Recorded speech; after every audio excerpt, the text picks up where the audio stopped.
di sini. Kenapa, Bu? Memang pemblokiran jalan malam ini untuk menghindari hal-hal yang tidak diinginkan.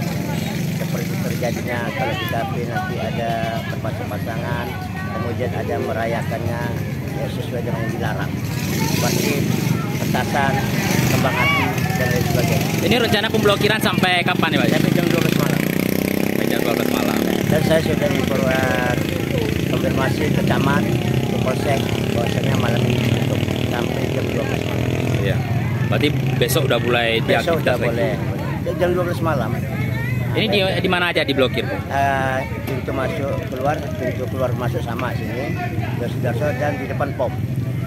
Jadi ada 2 titik kita buat. Ada himbauan untuk warga atau para pengunjung daerah sini, Bu?